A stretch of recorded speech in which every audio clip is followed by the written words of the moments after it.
Mr. Jon Savage, Jon the Savage. Oh. Why didn't you guys like upgrade from like cassette to like CD to like... That joke.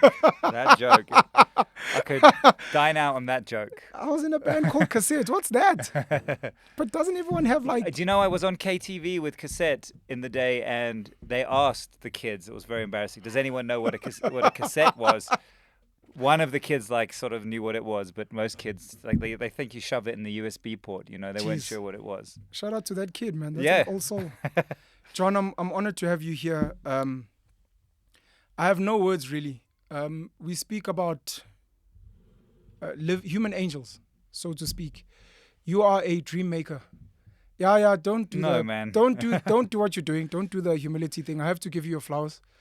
We don't know where you come from, why you're here. I don't even know if you know what you're doing.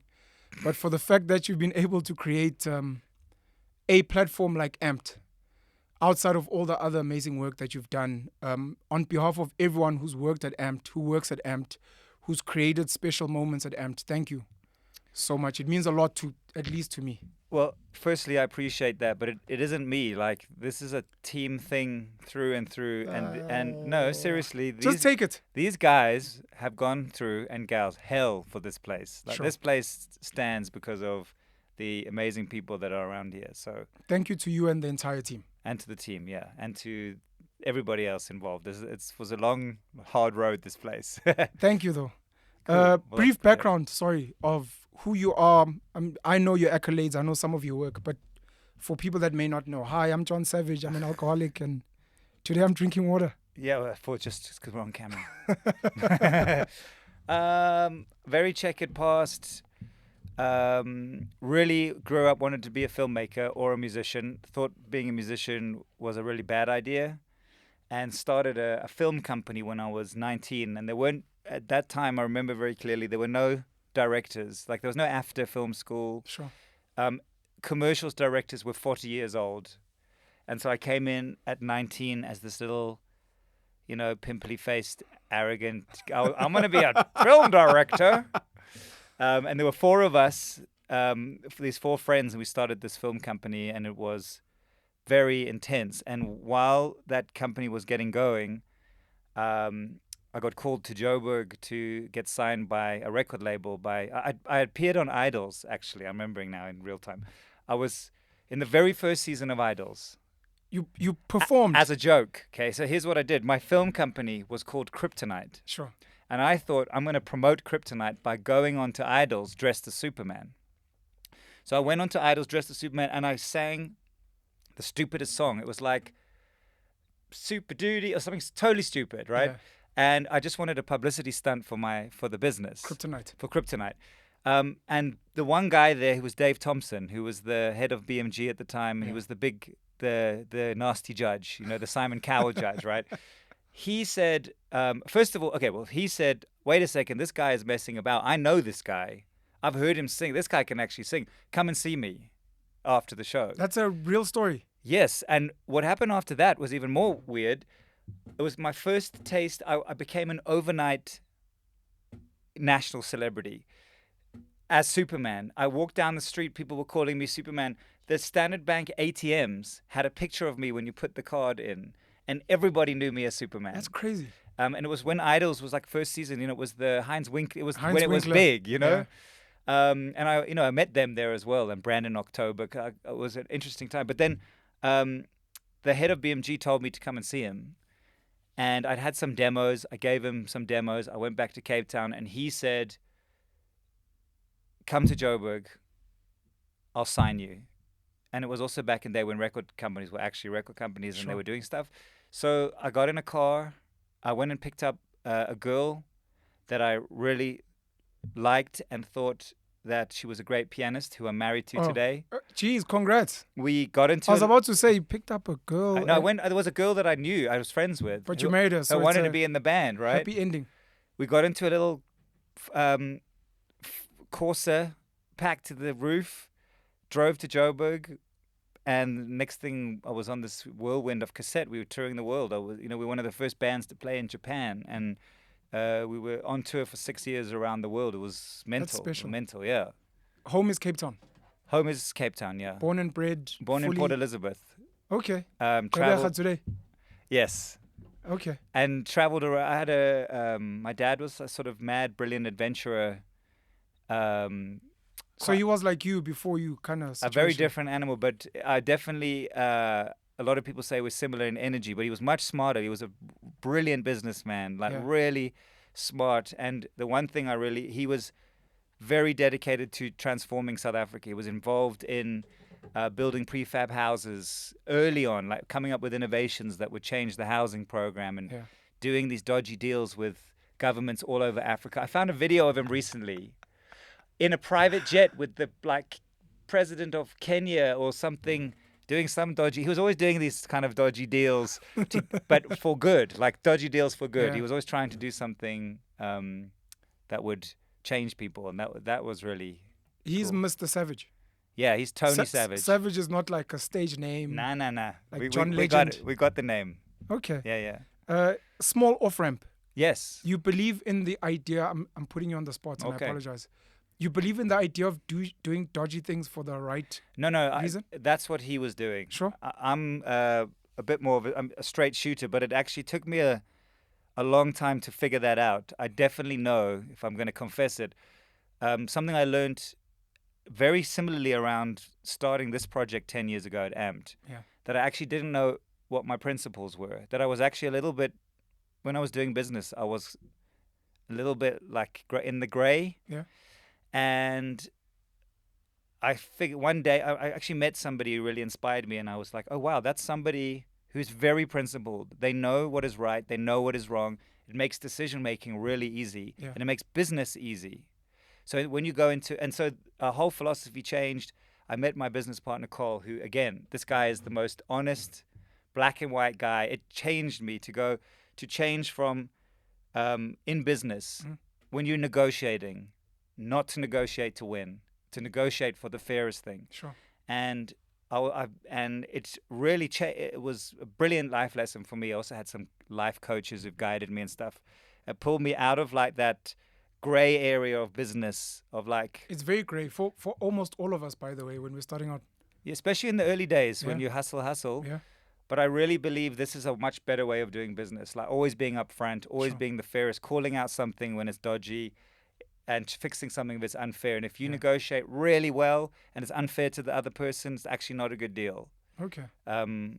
So that's you speaking for yourself. Do you judge people that do dodgy things for arguably the right reasons? I think that I'm in a bit more of a, because as you know, entrepreneurship is a blood sport, right? Yeah. You have to be absolutely hardcore, and people do not know what you go through to actually do it, right? Correct.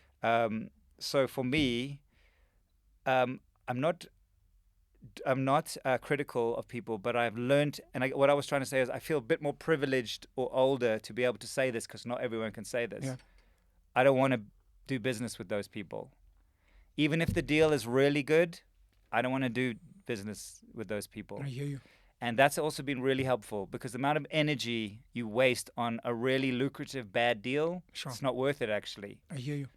A quick word on your mom. Spoke about Mr. Tony Savage. Yeah, my mom is a champion. One of the things about my dad was that he was such a larger-than-life character, an adventurer, and almost like a gambler. Not really a gambler, but he had huge ideas. Sure. And he would put everything on the line for these ideas. And in our lives, it was a roller coaster, because we were some days living amazingly, and then the next day everything sold into the exact opposite. It was like a roller coaster. And my mum started this business 35, 40 years ago, a clothing business. It's still running today.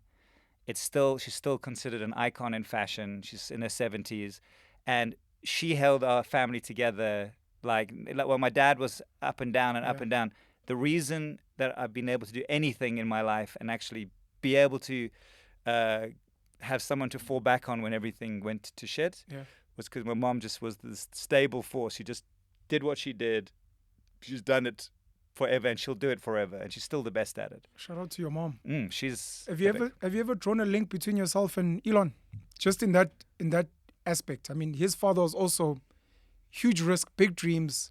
His mom, I think, was a model if I'm not mistaken. Really? Type of situation.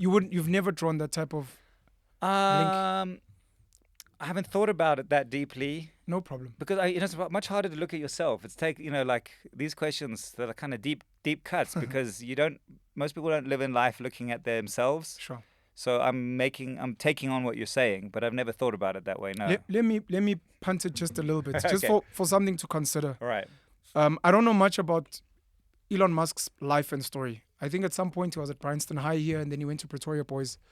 But his father was involved in mining, very adventurous. Apparently his grandparents also at some point flew a plane on their own, tried to go around the world. A very adventurous guy, and I think they also had like up and down financial situation because of the dad. Mm-hmm. But the mom was very much the sturdy guiding force to a point where she still is today. Mm-hmm. Because I think Elon is estranged, sadly, with his father. I do know that. I saw that part. Yeah. But I think they really love their mom. I know sometimes when he goes to events, he has her on his arm. She sometimes like shouts at him on social media, which is pretty cool. So you can kind of see the relationship they had growing up. I definitely see that. Yeah. I'll say, the one big difference is that I worship my dad. Yeah. So very fortunate to have two strong parents in that space because not everybody does. Cape Town is home, outside of being born in P. Yeah, I lived here for a while. In Joburg. Yeah. After you moved because of Dave. I moved to Joburg. Yeah. Then that was a whole another world. I was a 5FM DJ for a few years, and I was the director at the Psalmers, the music director at the Psalmers for a while. I had quite a few weird things going on there. And actually, I'll tell you this, when I got the job at 5, I'd already decided I was going to move to Cape Town. Okay. Because the reason was we wanted to have a family and we didn't want to have it in We wanted the kids in Cape Town. That was the idea. I hear you. Even though Cape Town is problematic on a whole lot of levels, our family likes just to be in a little bubble and play, So we've found a little bubble. And when I first went to 5, I told them I was thinking about moving to Cape Town, and they said, if you move to Cape Town, you're fired. Jeez. I moved the same day, and I flew to Joburg every week for my radio show. Crazy. I never told them that for 3 years. Yeah. I'm drawing links now, and I apologize for doing this because we're doing a profile of you quickly. Rob Hersoff, third generation industrialist, I guess, from an industrialist family, Anglophile mining. His parents are here in Joburg. They love it very much. But he also, like you, says he believes Cape Town is just better for raising a family. His family is there. Dan Corder. This is just links. Dan Corder's on 5 now. He's from Cape Town. Yeah, he's just moved here back. now. Hasn't he moved back to Cape Town? Oh, maybe that's a secret. I have no idea. I don't know. I don't know if he is. I don't know where he's living. John, what do you have to tell us? I'm not sure. I don't know if that might look, be we don't know, and we apologize if there's anything leaking. I know he wasn't on TikTok for a while, and he released a video speaking about how he's just been going through some stuff, and at some point he's going to reveal what he's been going through. So I'm not sure if any of that stuff will kind of come out, but I was just thinking of the link. He was a Cape Town boy who then moved to Joburg and joined 5, and you were like in Joburg, joined 5, and then kind of left. This my take, and I remember from the music scene as well. Joburg is where it's at. Yeah. It's all happening here, except there's nothing happening in Cape Town except for sea and mountains, and that's it. Good quality life. I love to surf. That's why I moved back to Cape Town. I wanted to surf, and I wanted to improve that part because in Joburg, all I was doing was hanging around in shopping centers on the weekends. Yeah. I still come to Joburg. I get the best of both worlds. I'm here every other week. The places, all the action is here. I love it here. Yeah. But then I go home into my little bubble with my family and disappear. I hear you. We appreciate you. Where Dave heard you when he saw you on Idol is like, no, I've heard this guy can sing. Where did he heard you? I think I had sent him a demo or something. I can't remember. I think I'd wait. He. This was his story. I'm remembering. I think he even told it on the show. Yeah. Once I was on my way to Opikopi, the music festival. Sure. I had a demo CD that I dropped off at BMG, and I had a handmade T-shirt with my name on it that I'd written my name on it, Sure. and he remembered that. That's pretty dope. And I'd left the demo with him and never heard from him, and then he had said, "I know this guy. He once came into my blah blah blah blah," and then it's a bittersweet story for me listening. It's like you dropped the demo, you'd done the right things, and it took you doing something daring on Idols for him to be like, look, meet me afterwards. I should have probably called you earlier, but better late than never. But that's another thing about entrepreneurship that I think you only learn later. Things happen on Steve Jobs. They happen on their own time. No, they don't happen on your timeline. And when things go wrong, like when really huge fuck ups go on, the best stuff happens after that. Sure. So you got to just be open to that mad stuff. And that's I can't even believe these words are coming out of my mouth, because it's all new revelations, these things. It's like following your instincts. And it's one of my favorite quotes by Steve Jobs. You can only connect the dots backwards. Because he was also fired from Apple and then was part of the team at Pixar and then came back. Yeah.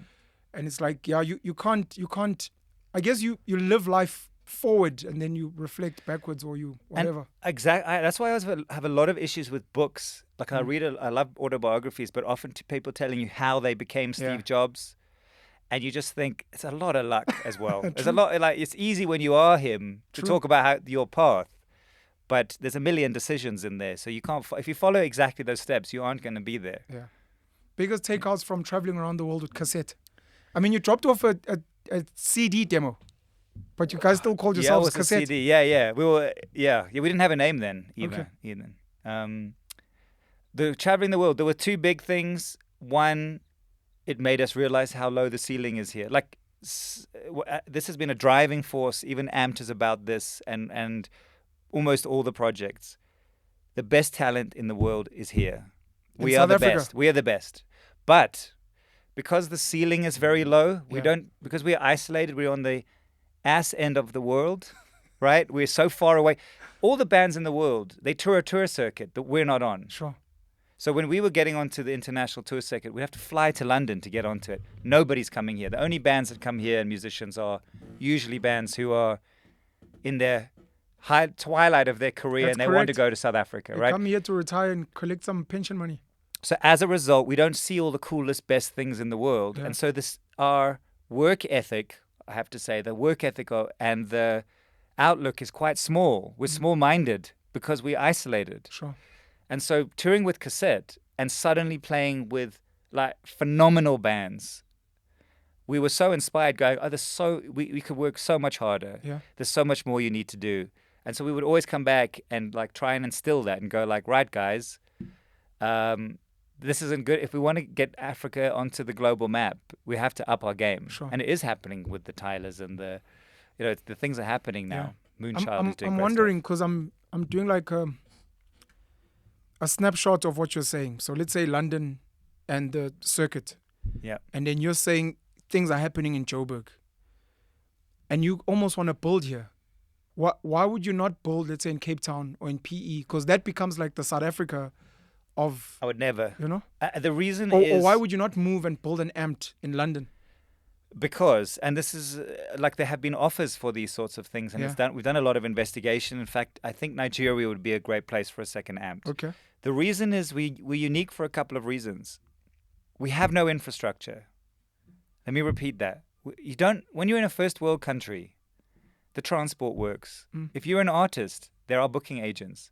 There are clubs. In Joburg, great, you can tour around Joburg. In London, Paris, Germany, you get in a car. Everything is in a few hours, you're in the next country. Yeah. You can tour the whole of Europe in a van, and start again by the time you get back. Yeah. So, what was the question again? I was asking why Joburg and not London, and why... Because first of all, London doesn't... AMPD is specifically built to help people who don't have access to information, which is the biggest key. Correct. And don't have access to... Infrastructure. When I was an artist, it frustrated me that there was no infrastructure for artists. Everybody's in a silo. Same with the podcasters, why we started the network. All the podcasters live in a silo. Yeah. They don't learn from each other. They don't help each other. They like each other, but everybody is doing their own thing. Yeah. When you're in the rest of the world, you see a lot more community, infrastructure for days, governments that are funding artists. I met poets in Holland whose full-time job was a poet funded by the government. It's heartbreaking. And that's what it is. So London doesn't need us, right? We need this here in Africa where we have no access to resources. And the other thing is that Cape Town, and no offense, Cape Townians and even the the rest of the country that don't have the hunger that's here. Joburg, that's why Ampton. If I had this, if we had exactly Ampton, Cape Town, it would be empty. I'm telling you. Just doesn't have that kind of. It's an attitude. It's a vibe. It's an energy. It's an energy, and here artists, they're hungry to succeed. Yeah. Like access to how do you make money?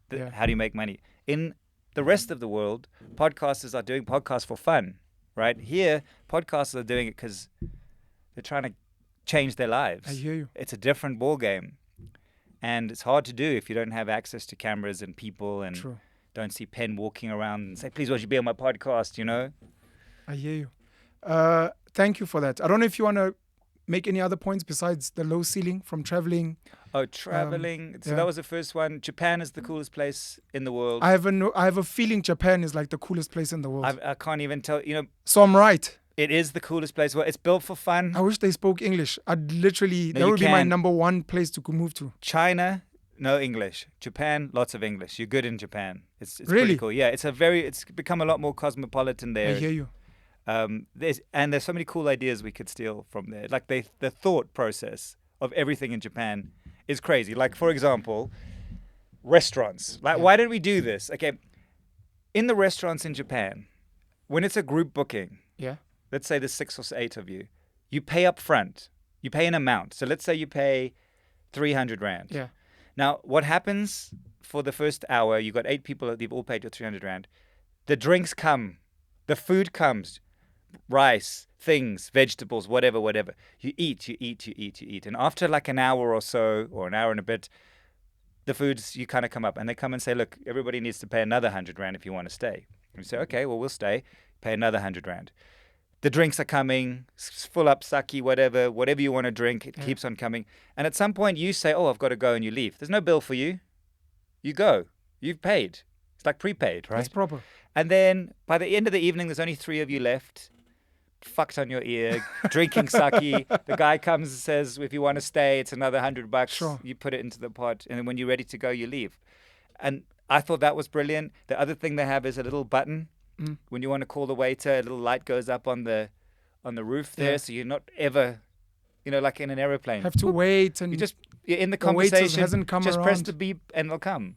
That stuff is not rocket science, right? It's not, and Japan is full of those level things where you just think, why is everyone not doing this? It's so cool. I wonder where they dropped the ball, because they were like the leaders of innovation and technology. When you look at their companies and their philosophies, I think of South Korea. They've got the barbecue, which I think would be a game changer in South Africa. So they bring the meat, which I think is mildly prepared, but then you still can kind of braai it in a South African context. And then they bring all their little sides, kimchi, whatever, which we have salad and whatever. If a Shisanyama were to look at the South Korean barbecue and do that, where people kind of braai their own, you don't have to ask for. That's a really good idea. I think that would be so dope. Let's do that. I think it would be dope. And then parking, which took a while, but I see it at the airport and I think a few malls where if you're looking for parking, you look for a light up top. Like, simple. Again, it's not meant to be rocket science. Why am I driving around the whole thing looking for parking? Japan has coffee vending machines, hot coffee vending machines. You can go to a vending machine and get hot coffee. Good to go. You're making me want to visit Japan. Brilliant. Yeah. Some of your accolades, you seem like a guy who doesn't like blowing his own horn, but please, for the sake of documenting history, please. No, because this is important. Look, I'm gonna come in here because I work with really great people, right? You can give credit to the whole. I'll tell you, the one I'm most proud of was the Sama 2005. That was a life-changing experience for me. We were an underdog band. We were up against the big, like Parlotones, Just Ginger, like way bigger bands than us. No one had really heard of us. What's happened to the Parlotones and Just Ginger? Parlotones are living. Khan lives in Germany now, and he's still releasing music. And who was the other one? Just Ginger. Art is doing a solo tour at the moment. And he's doing cool dope. stuff. Thank you. And we did a dance. We performed. This was one of my. I don't know. This interview is like bringing me back into all sorts of things.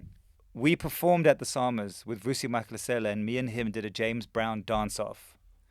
And it was when the Samas was the Samas. Yeah.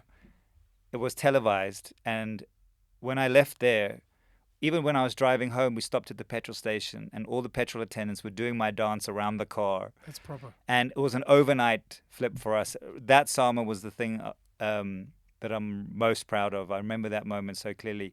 The other things are just to do with advertising and other things. But that one was special.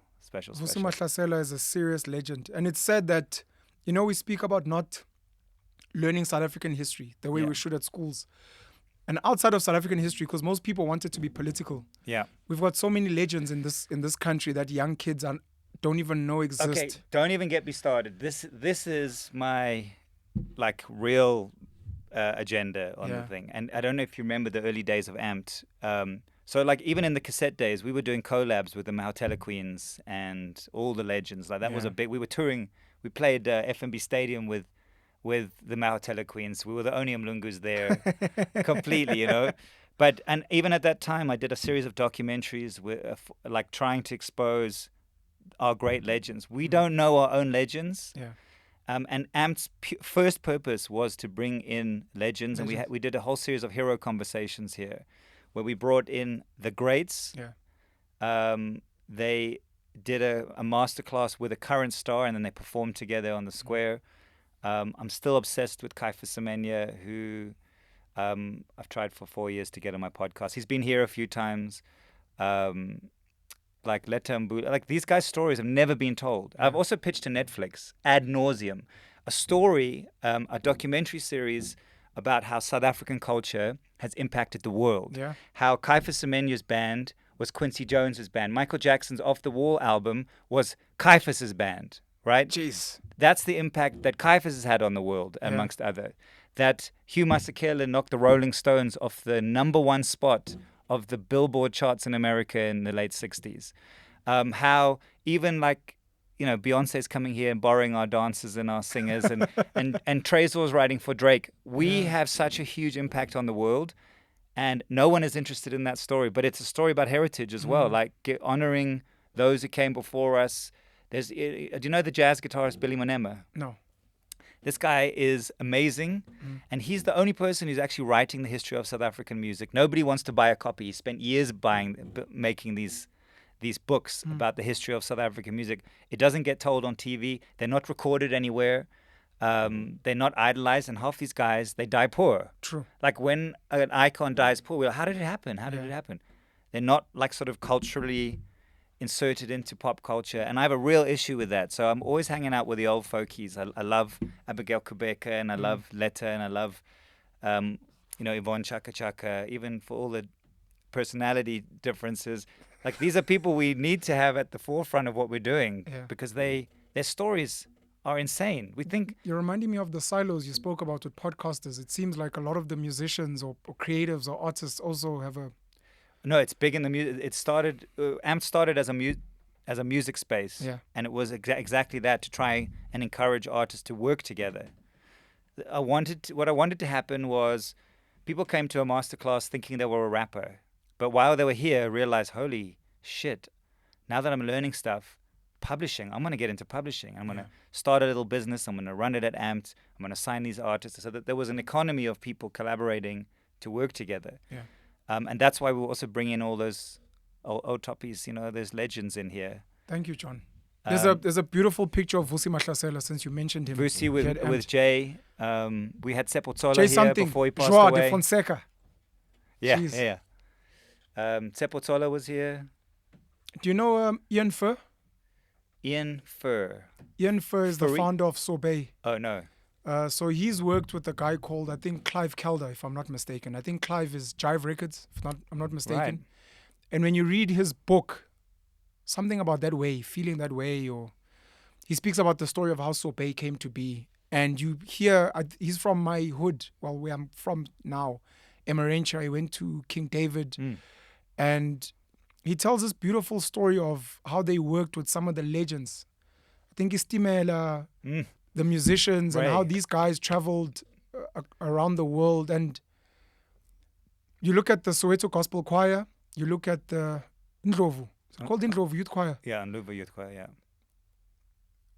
In your opinion, specifically as a Mlungu, where do you think we're getting it wrong? Because you're right. We've got so much talent. Like our gold in this country, Sarafina, The Lion King, King Kong. etc. King Kong. You know King Kong? Yes.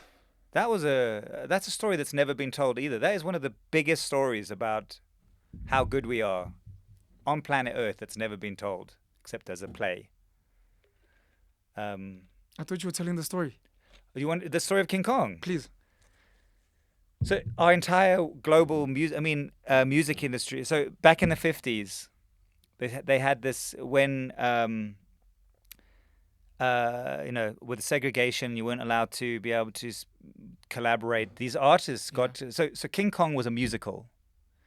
That was Hugh Masekela was his big break. Miriam Makeba was his big break. Most of the jazz guys all were in King Kong, and the people who wrote it was black and white people hiding away, writing this play for King Kong. And it made them all into global superstars. It's what Graceland Paul Simon heard that got him interested in Ladysmith, Black Mambazo, and all of that stuff. It's what got Hugh Masekela his big break. That story is so inspirational and transformed music and gave the kickstart to that entire genre of mega stars that changed the world for South Africa and Africa. And that also deserves a film. And the story of King Kong is about a boxer called, I've forgotten his name now, Dlamini, not Zuma. And his story is even more amazing. He was like the Muhammad Ali of boxing. He was not allowed to internationally compete. And he was like an absolute celebrity. He was a huge inspiration for during apartheid. He was just like this big, monstrous boxer who would beat everyone. And then he killed his girlfriend. Some gangsters blackmailed him, and he went to prison, and they killed him in prison. Jeez. Another great South African movie. Should be #1 on Netflix, but never told. And tied into the story of Hugh Masekela, the play. It's all in there. It's all. So you're taking me down all the rabbit holes. What was the question? Is the solution collaboration? Because seemingly this is something I'll own, which people normally bash me for. There are certain skills that different groups of people have. And if it so happens, whether it's because it's historic or exposure, whatever the case may be, you have a certain skill, like building an amp. I may have another skill, which is maybe making music or podcasting. Is the solution collaboration? Siya Kolisi and Rasi Erasmus.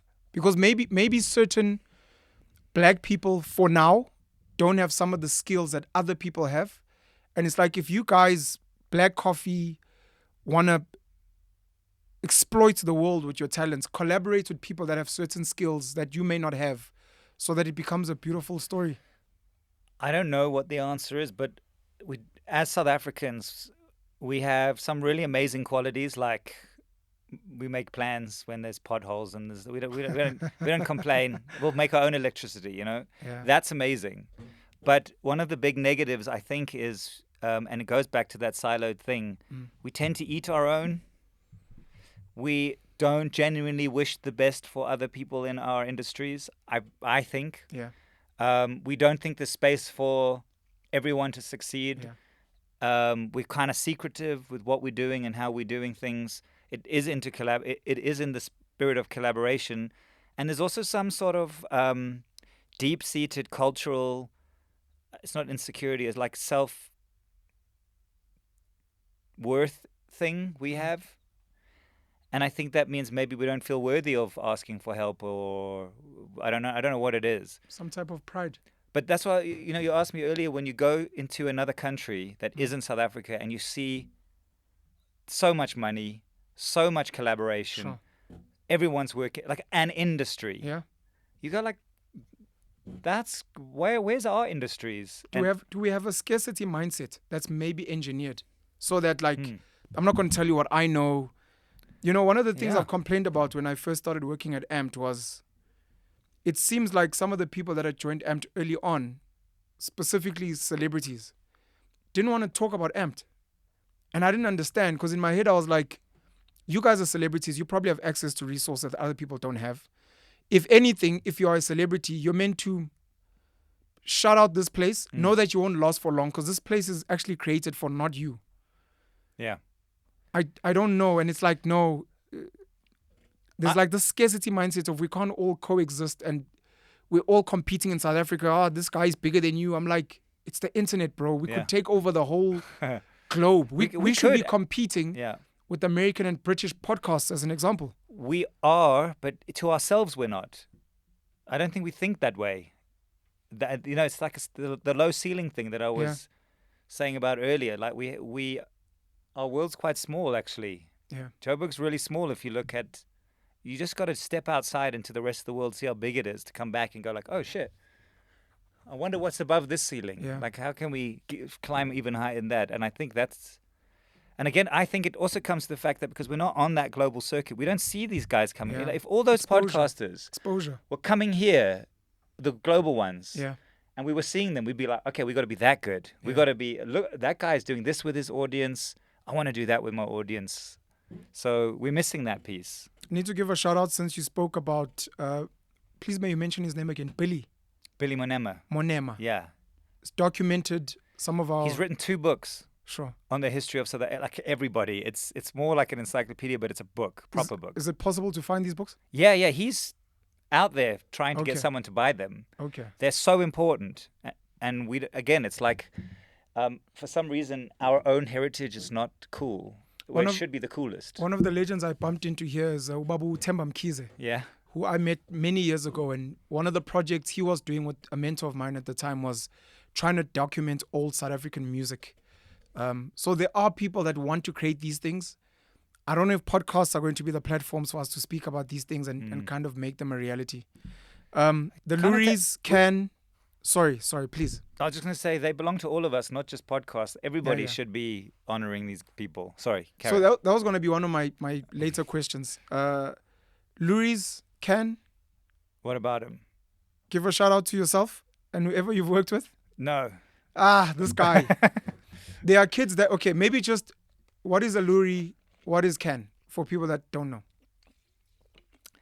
The Luries are the Can is the International Advertising Awards, and the Luries are the South African and African. I think there's Africa as well, but there aren't often a lot of African entries. It's awards for advertising. So Can is like the Oscars for advertising. For advertising, yeah. Do you know anything about Can? Have you ever been there? Have you ever? I've been to the Cannes Film Festival because I had a film there. Okay. Is that the question? No, I was just asking. Okay. Since you don't want to speak about these things. Okay, I'll tell you a crazy story. 2013, I wanted to make a movie. I really wanted to make a movie. Couldn't get the money together. Spoke to all the two financiers that exist. I spoke to all the channels. Nobody wanted to help. So I did a crowdfunding campaign.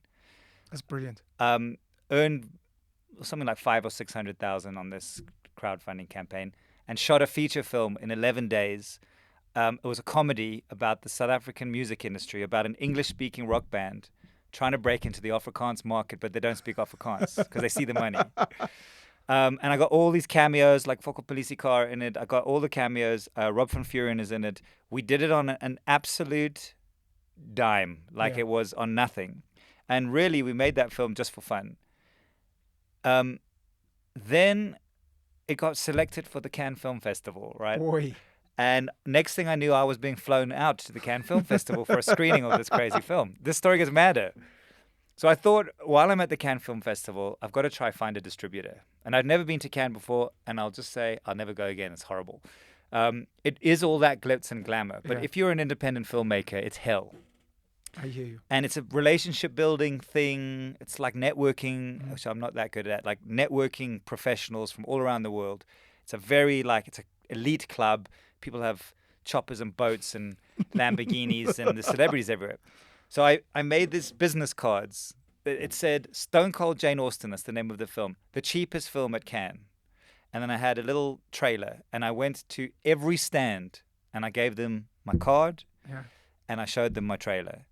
And it was like 8 hours of walking a day, thousands of stands. I was the most depressing. I used to come back to my hotel room, really depressed. And then you go to these parties, and the parties are not cool. I mean, if you one of them, it's cool. Sure. If you're just nobody and you don't know anyone and you're trying to get your film out there, depressing as hell. So you go to all these massive parties that last till 4 o'clock in the morning, giving cards away.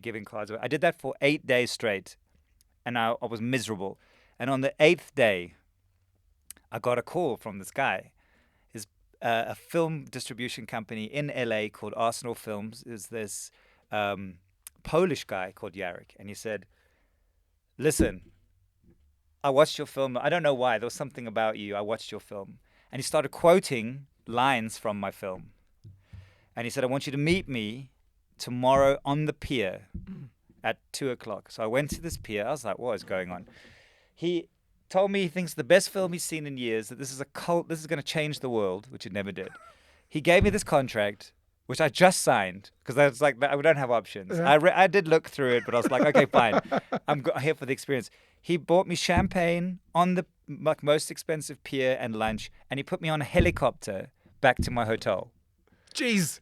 And You've made it! And then I made it. That film that he distributed never sold anywhere in the world Jeez. ever. So, Stone Cold Jane Austen. Yeah. For people that are wrestling fans, they'll get that. yeah. And the Louis are the South African version of So the no, that was advertising. film. So there's Yeah, the yeah. Cannes Film Festival, is the Cannes Advertising Advertising. Festival, and then Louis is just an advertising festival. Yeah, I mean it's an advertising Sure. thingamajig. Yeah. You know anything about the Louis? Have you ever been to the Louis? Yeah, I've been a few times. Not my scene. That scene really.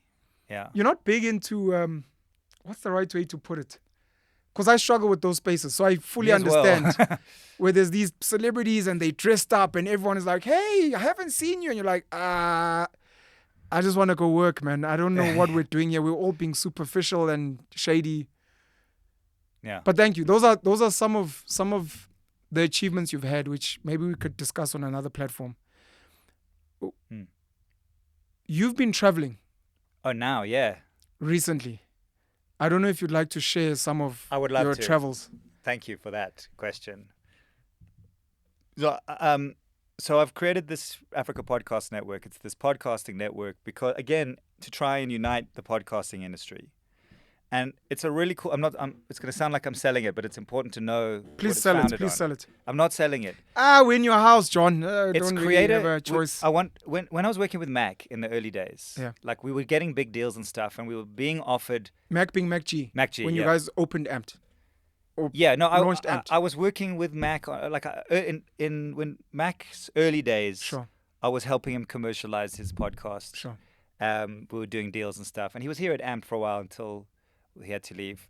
But in those days, we were getting like distribution platforms offering deals to Mac, and they were offering like huge budgets as an advance. And we never did any of those deals because we felt like the one thing about podcasters is they want to stay independent. They don't want to be signed to the big guys. They don't want anyone else owning their IP.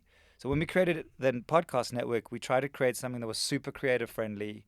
We had no IP. The creators own the IP. Yeah. They get the lion's share. Like your YouTube revenue is great. Yeah. But instead of like the platform making the money and deciding how much you were going to get, we wanted to give all the upside to the podcasters. And we've created this family of podcasters that we're trying to get to work together. Still not the easy part. Yeah. But really to try and create scale in the podcasting space. Because the podcasting space is so siloed, it's very hard for a brand to work with you. Yeah. Because they got to get hold of you. Sure. And you're actually not big enough. They're used to radio numbers, 10 million. Correct. So we wanted to create a scaled version where we have no ownership, but we have access to all the analytics of the podcasters, and brands can buy into like 10 podcasters at one time. Yeah. And that's working really well for us. And we just like trying to build this little industry that doesn't exist yet. And it's very exciting. But then some of our developments, and it really is a testament to the podcasters and how hungry podcasters are in South Africa. That's why I brought it up earlier. That when I went and did a tour, like looking at all these other countries and what their podcasting environment was like to see if we could work together. So I met with the global head of podcasting for Spotify in the UK. I've met the global head of podcasting for Amazon. And I was talking to them. There was two big insights for me. One is bad and one is really good. The bad one is, and it's very depressing because I was selling my ass off there. They don't care about Africa. That's an unfortunate truth. And they don't see the market as big enough. It's not on any roadmaps. And even though I was kind of there saying, well, let's help you build it. Let's work together.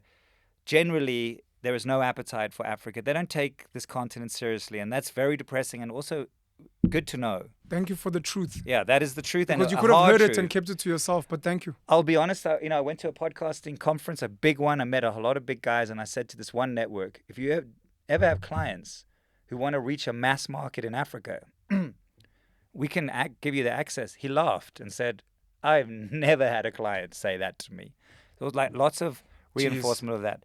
But on the other side, excuse me, I think that there's huge opportunity here, massive for the global market. I can tell you this, that we are ahead of the UK market. The UK market, I was surprised from a commercial perspective, from let's say an industry perspective. Even though they have more infrastructure, more money, more people, I found them to be extremely behind the curve, only waking up to podcasting now and haven't figured out a lot of stuff that the podcasters here have already figured out. And that was really inspiring to me. Go, okay, well, this is opportunity. And the more that podcasters here can start seeing their own podcasts as a global play, as a global podcast, or understanding a bit more about the global marketplace, there's so much place to win, both commercially and in types of audiences, because they are, it's interesting, we are quite cutting edge as a podcasting community compared to, not America. America's at front, Sure. but the UK and some of Europe, they're still behind the curve. So I was really pleasantly surprised and really inspired by that, and thought, right, let's get to work, guys, because we can become a force globally by really working together. Our content's the better. They're not getting numbers like you getting, and Spoo is getting. They're not getting these numbers. We've got real audiences. We've got amazing content. We've got communities. We've got creativity. We've got the biggest stars in the world. The Drickus du Plessis and the Tylers and the Trevor Noahs and all that stuff. They need to collaborate a little bit as well. They need to be part of that thing. But I think that we are actually poised to do some of the best global work if we work together. This was all in the UK? I was mainly in the UK, but because of the connections I had there, we were looking in Australia, we looked at America, we looked at Germany. But the big thing was, I thought we were going to be really far behind. I was going there to learn, and then it ended up going, they could learn a lot from us. I've got a lot of thoughts. I want to hear them.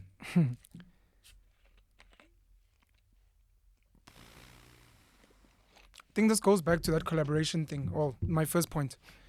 It took Rick Rubin and Russell Simmons to build the infrastructure for hip-hop with Def Jam. And initially when I heard of the Africa Podcast Network, I was wondering if that's what you're trying to build. Something like a Def Jam, to be like, look, we're going to build infrastructure since it doesn't exist. And then you guys can become the Jay-Z's and the P. Diddy's and whoever of the future. Because at least there's infrastructure. Then you can launch a magazine, clothing, whatever, and you can become a millionaire, billionaire just with your voice and a microphone. I think there's still potential for that. Hell yeah. Africa is arguably the last, or one of the last frontiers for many people who are serious capitalists, because they're looking for return on investment, and those are percentages. If you're working off a low base and you can make 100%, may not look like a lot to people, but $1 million becomes 2 million, which you can't make in a developed economy. Right.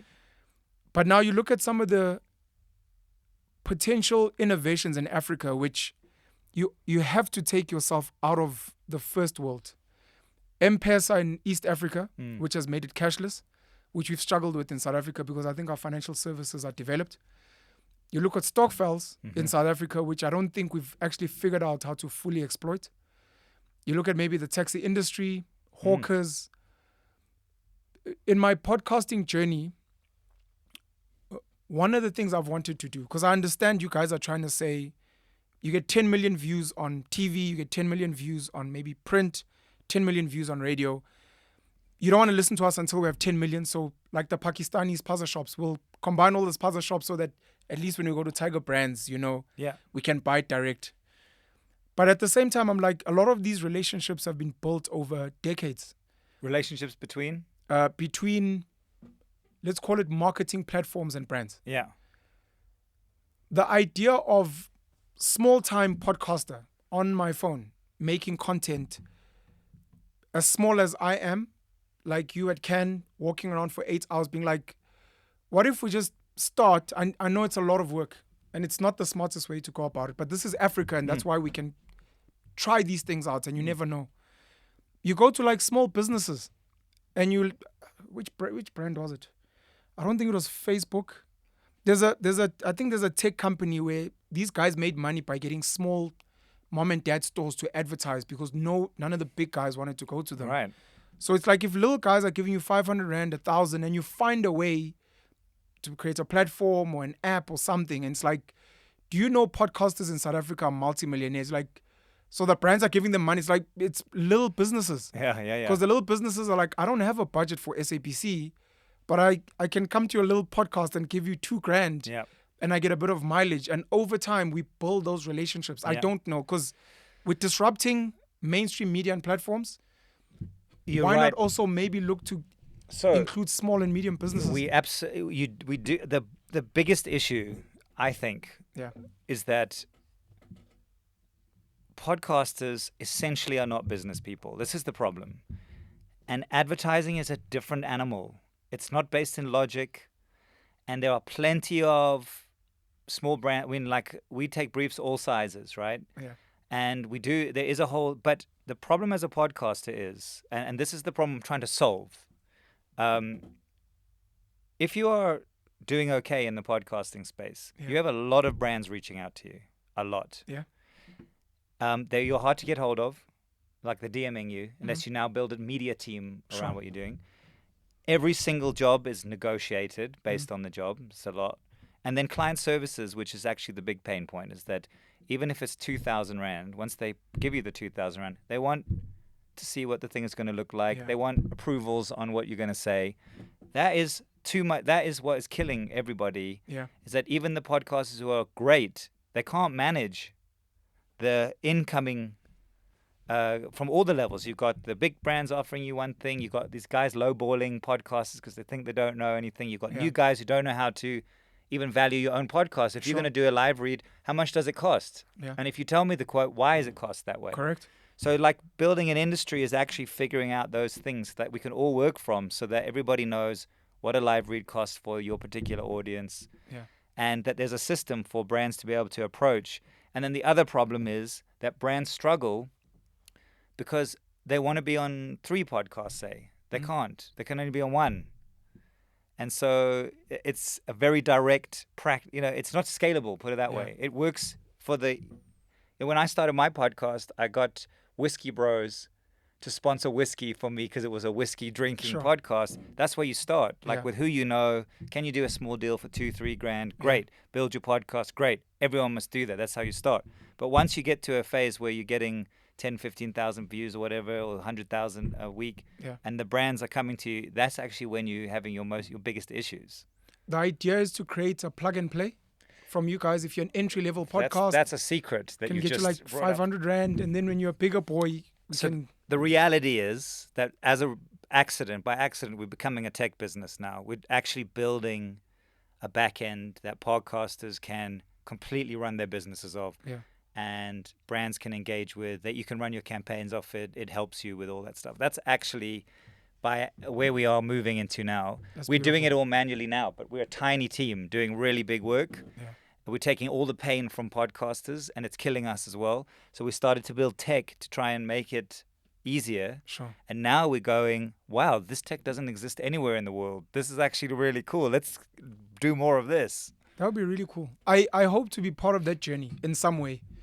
I imagine... I would be honored to have you on this journey in any way. Well, you're already on it right now. I am. I fantasize listening to you now about the idea of walking into a place like AMPD. And number one, you get told, look, we have branches in Cape Town, Lagos, London, New York. So anywhere you can plug and play, we've got a database. Depending on your level, we scale your access to certain people. But even at a low level, if you can show us that you can get 5,000 views and you don't mind putting a glass of whatever, you can already make yourself like 200 Rand. 100%. And then move on from there. And we literally give you levels and we will do all the work. At any time, if you want to know more, we can have the sit-downs. We have master classes for you to understand these things. But I think that would be really cool. Have you seen our Have you been to our speed networking sessions? I have. So part of the secret sauce in the speed networking sessions is bringing brands in to meet podcasters. Yeah. And that we don't facilitate that. You Sure. come here, you can meet MTN. Yeah. Who also deserve a mention because they don't are the deserve reason. a mention. They deserve like an entire segment. Yes, they do. Yeah. They do. I mean, they are incredible. And they're doing it for all the right reasons, and they're involved in all the right ways. It's been really cool. But you're going to meet KFC and McDonald's. You're going to meet them all here. Yeah. And that's really this like magic. If you're a little hustling podcaster, getting your podcast on the ground, and you can say, I just met Penn here. Yeah. He's going to be on my podcast, and you can meet a brand and speak to them and start understanding what a brand is looking for. That'll be a win, because then people are actually like doing that bit themselves. Please do not close the door for people who have an employee mindset. Because I think I have an idea of where your mind is at.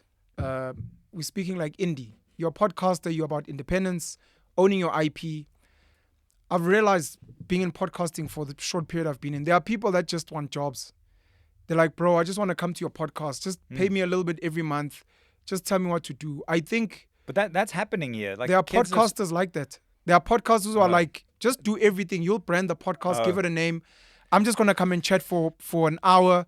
You give me... I'm just saying, I'm asking, please don't close the door. I don't close the door, but it's like my only issue with that is it's like in the new environment of 2024. Yeah. If you're an artist, a musician, a rapper, gone are the days where you can just come into studio and make music and leave. You have to be everything. You have to be everything. I understand that.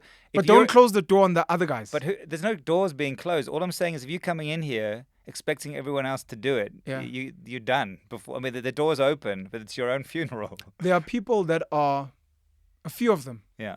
Who are trying to use podcasting to get into mainstream media. And when you go to mainstream media, you're just going to be an employee. And it's like, that's actually all I want. I just want that salary at the end of the month. Come in, do my work, and everyone else deals with everything else. And it's like, we could also potentially have that in podcasting for people that have been told you could own your whole thing. Yeah.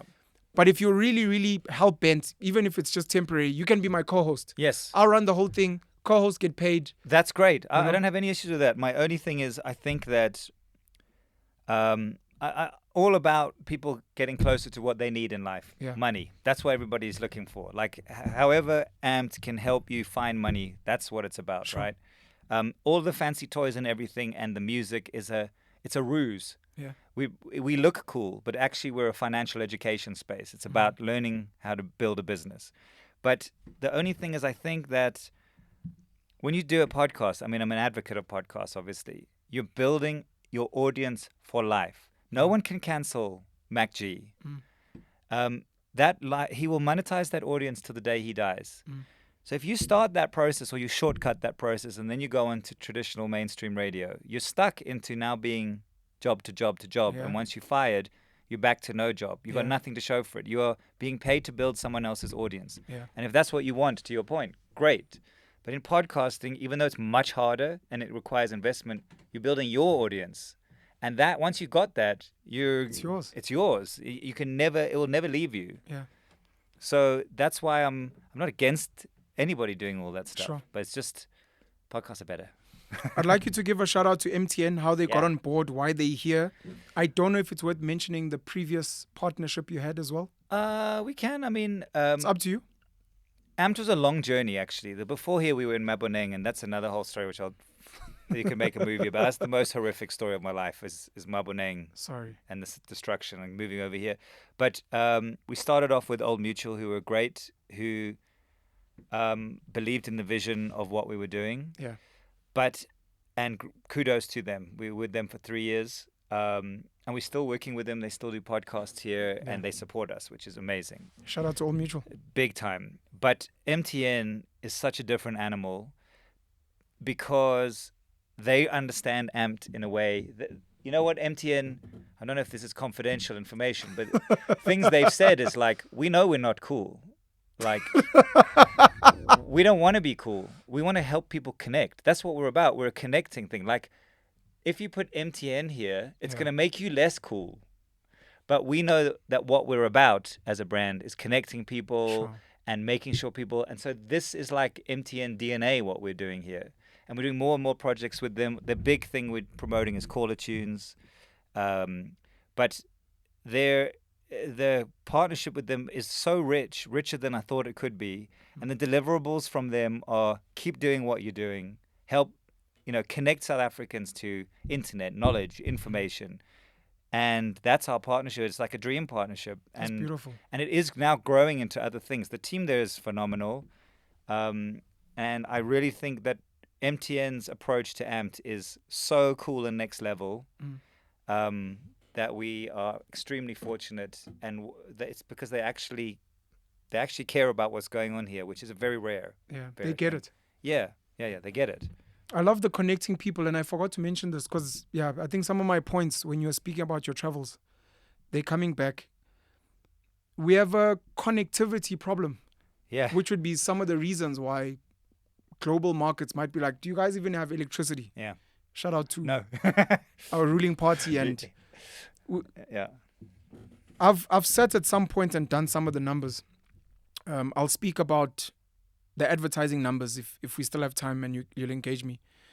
But I've sat and done some of the numbers, and you look at some of the views that maybe a podcast and chill would do compared to like a soapy, some mainstream media event, and you're like, this is like on SAPC, could be on radio, and you're like, this is on like limited internet access. Yeah.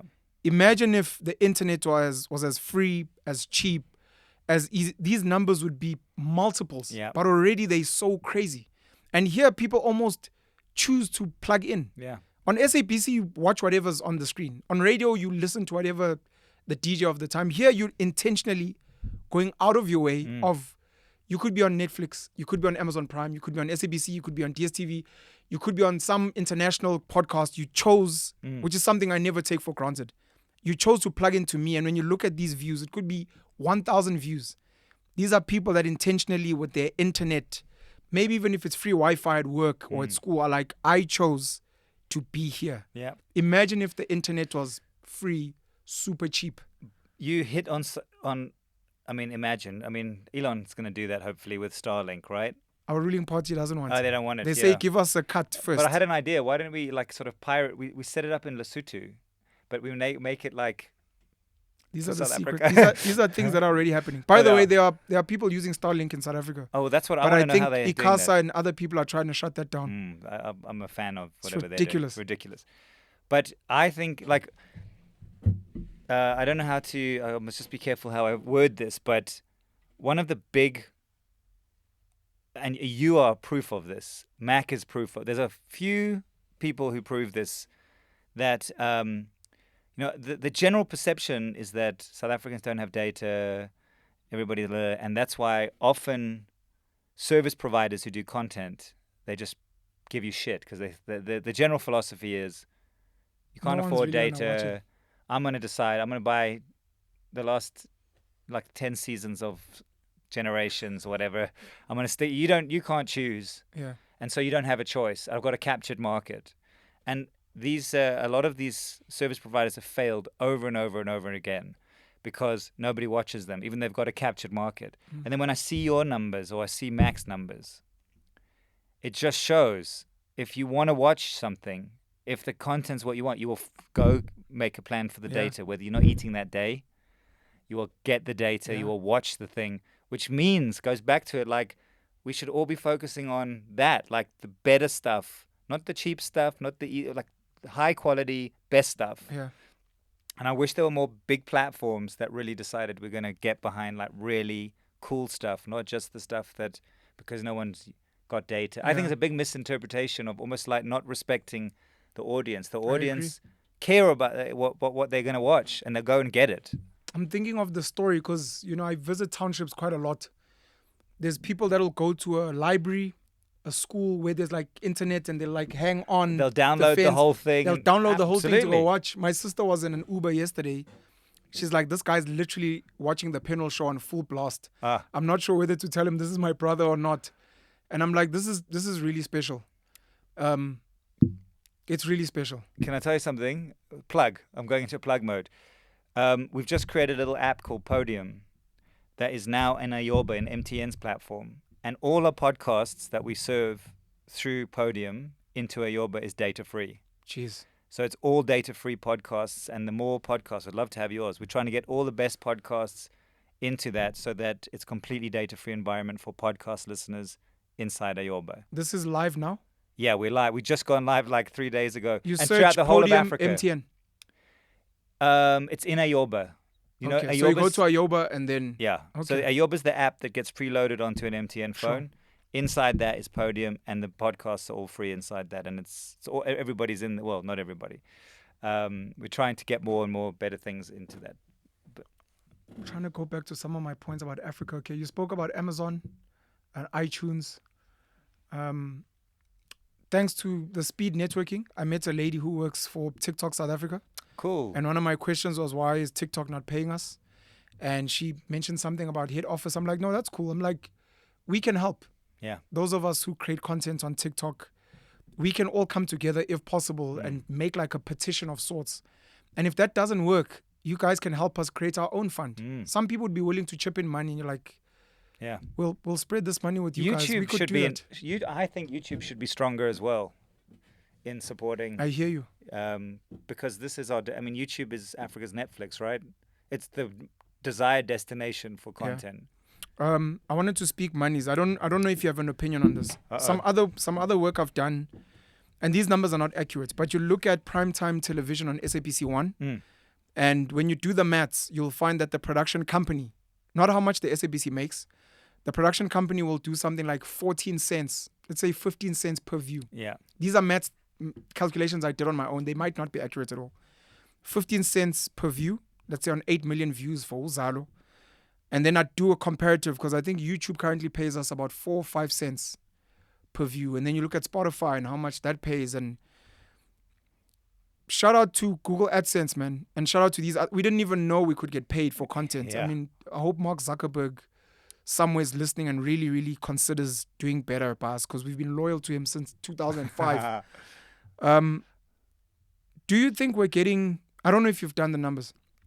Do you think we're getting fair money? I know that's just from a platform perspective, but these platforms are also selling ads. And the idea of us at some point, whether through the Africa Podcast Network or some other means, the brands come straight to, could create our own Google AdSense type, where the brands come there and then we play I don't know. I know all the numbers. Yeah.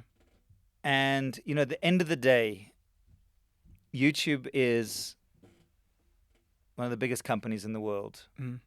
And this, you can't compete. Like, if you wanted better rates or fair rates, start your own YouTube. Yeah. And it's been spoken about in so many conferences, is the question that keeps coming up. Why don't we create our own DSPs in Africa? A DSP is a digital service provider like YouTube, Spotify. Yeah. You know, those guys will crush us. That's why. And YouTube can pay you whatever they want. You can take That's it, correct. They right? don't even need to pay us. We'd Yeah. still probably upload our content. They do pay fairly for the size of that company, and they are what they are, a massive business, and there's nothing you can do about that. Yeah. Spotify are constantly in the news for the same reason. The amount of streams you're getting are, everybody knows it. I don't have to repeat it. I also have a great relationship with Spotify, so We love you, want to Spotify. continue to. We love But you. I mean, it's no secret that is a big thing, and again, not to, I mean, whether naively, because our business's biggest pain point is that we are we are paying the podcasters what we think is the right amounts. It's very painful from our business perspective, Yeah. and some of the partners I work with don't agree with it. But we really believe that there needs to be a shift in the industry, and so even if it's for now, that's the idea, is that in the app that we're building, the concept of it is when Spotify serves an ad on your thing, the DSP gets the money and they pay you a percentage. Same with YouTube. But with Podium, the money comes to you and the platform gets a percentage. it's a complete reverse. So in Africa Podcast Network, it's a 70-30.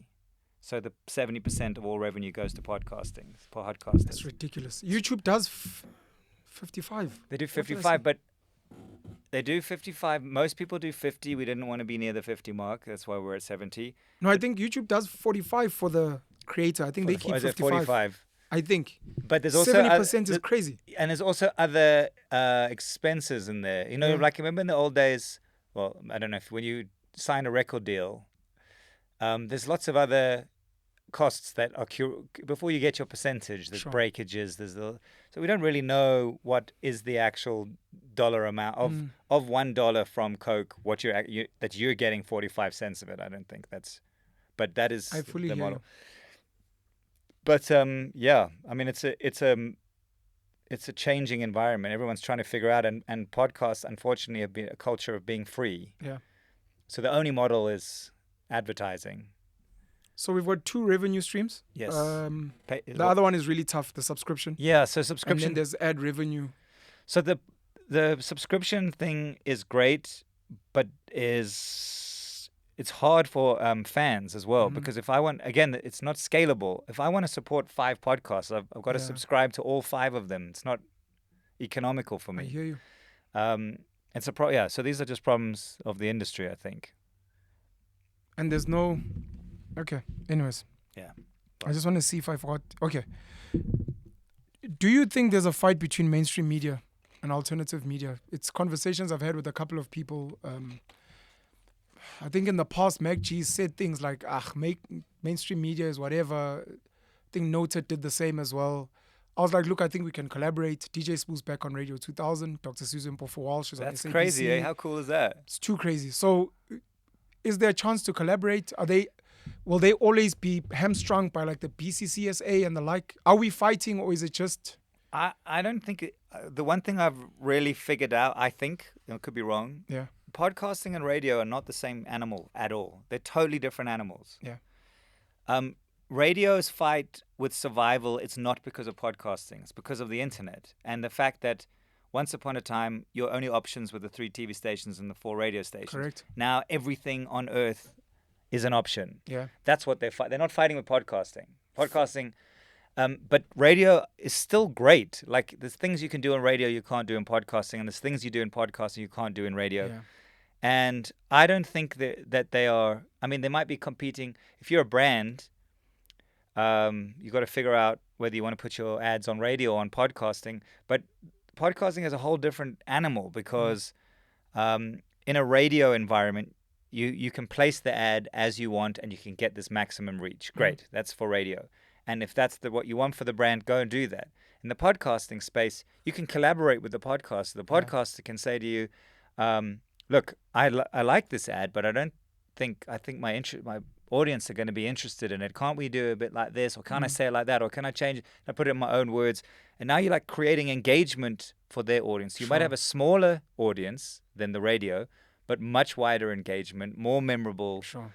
And I think... And you'll get sales. The people you'll get will sales. go buy. Yes. Where there you were just casting a Podcasting has just been, in all the research globally, has shown it's the highest conversion rate of any media. Jeez. And the highest attention metric in any media. Attention being a crucial new metric that is about, it's not about whether you heard the ad or that you saw the ad, but that you paid attention to it.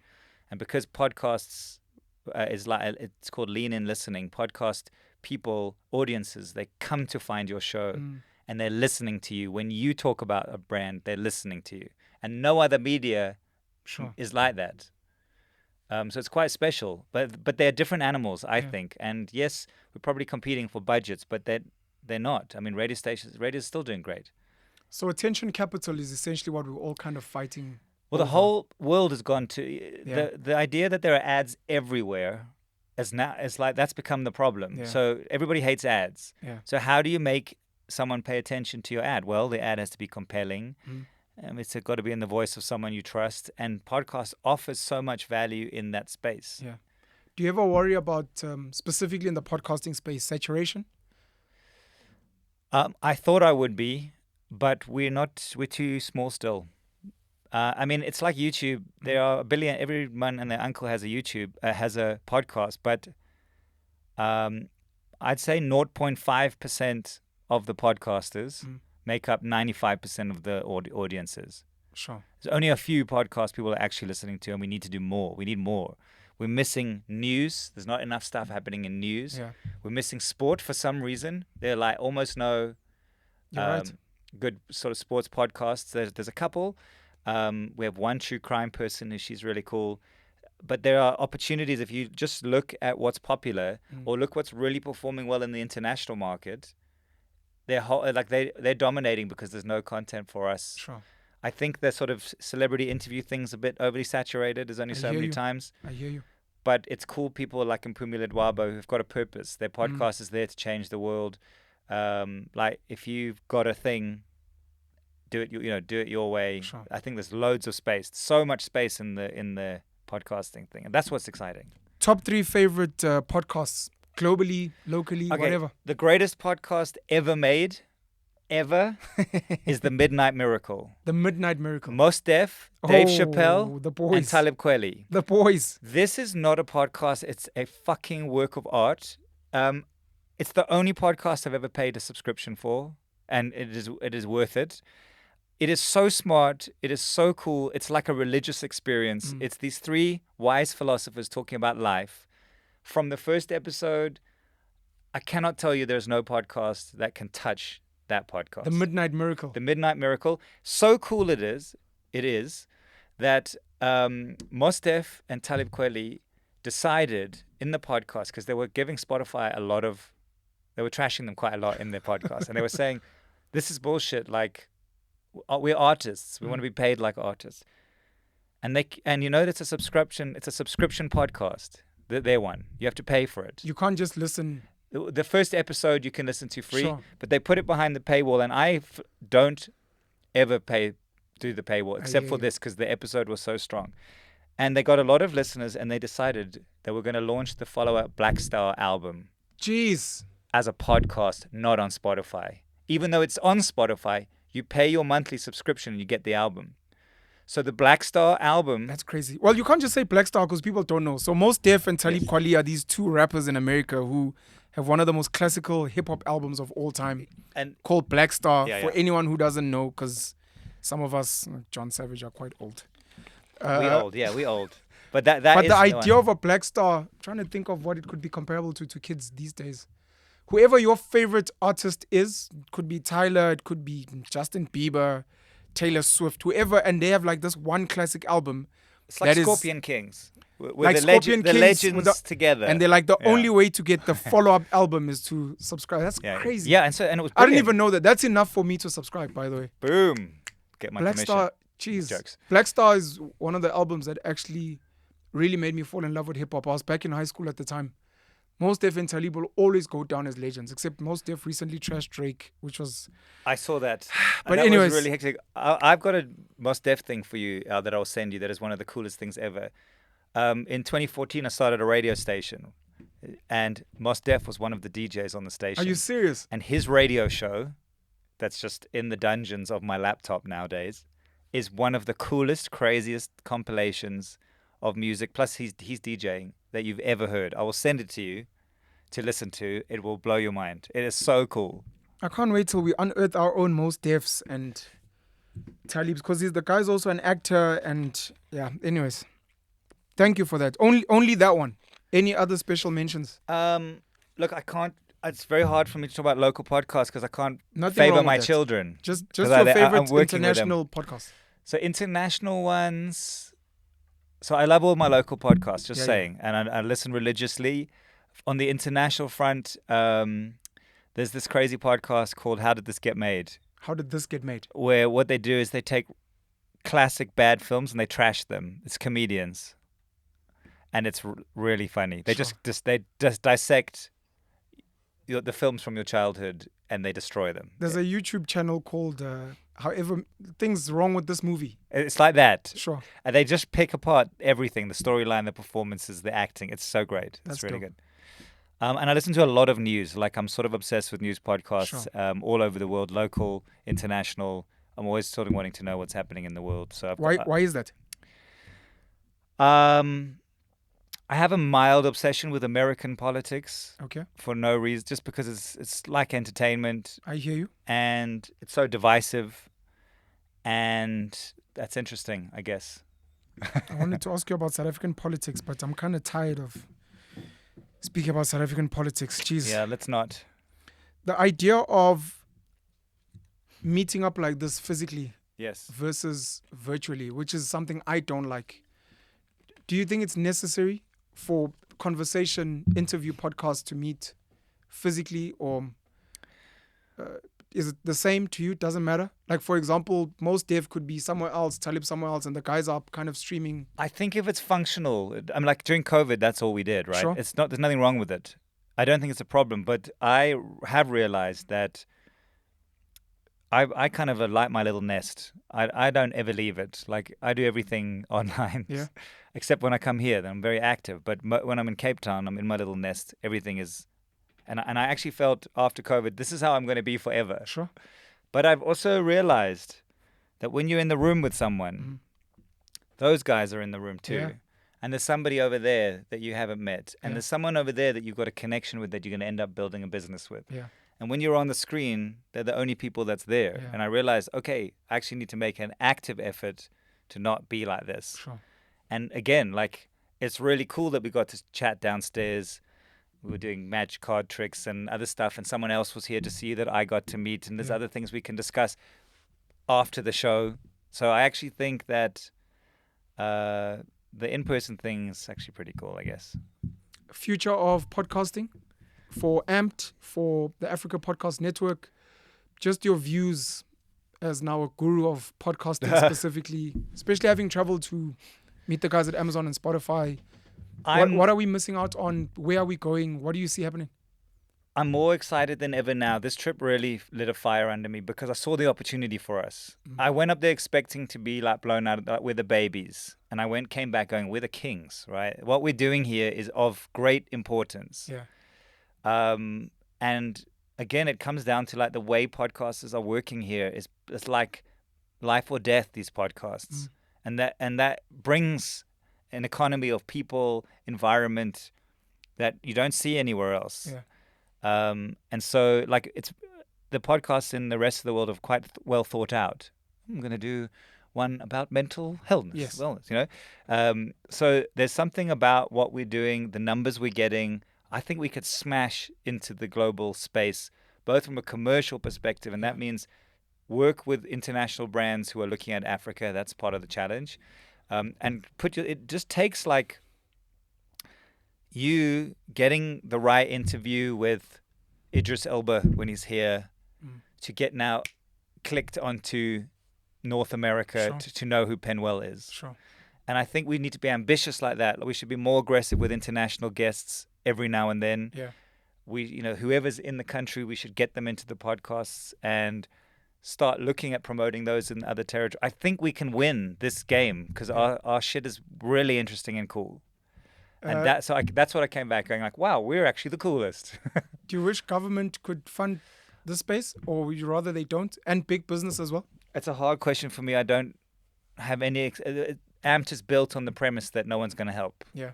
I don't believe government's going to help. I think that's my personal feeling, and I don't want to rely on it, and it just doesn't make sense. So I wish. If the question is, do I wish? Well, what's a wish worth? Any closing remarks? Jon the Savage. Yes, I'm loved chatting to you. It's been a real honor being on your podcast. I love your podcast, and you're doing such incredible stuff. And thank you so much. This was not what I was thinking, but it was really cool. Jon, you're a serious icon. It's not for you to agree. It's for me to bestow that upon you. Not just your own life journey, but all the different people you've collaborated with across different industries and different creative platforms. And you still have a passion to teach, to create platforms like almost for free out of the goodness of your heart. Yes, we need to monetize for sustainability. I want to make money, bro. But I appreciate you. And they may not say it or they may not be conscious of it, but I think everyone who works here, everyone who's done some work here, appreciates you, appreciates Carl. Thank you so much. I'm looking forward to myself, at least, trying to collaborate as much as possible with some of the work that you're doing. And maybe we can make like a small dent. Let's do something. somewhere. I'd love to do something with you. Wow. So, yeah. Cool. Jon Savage, thank you so Ken. much. Love your work. Thank you, man.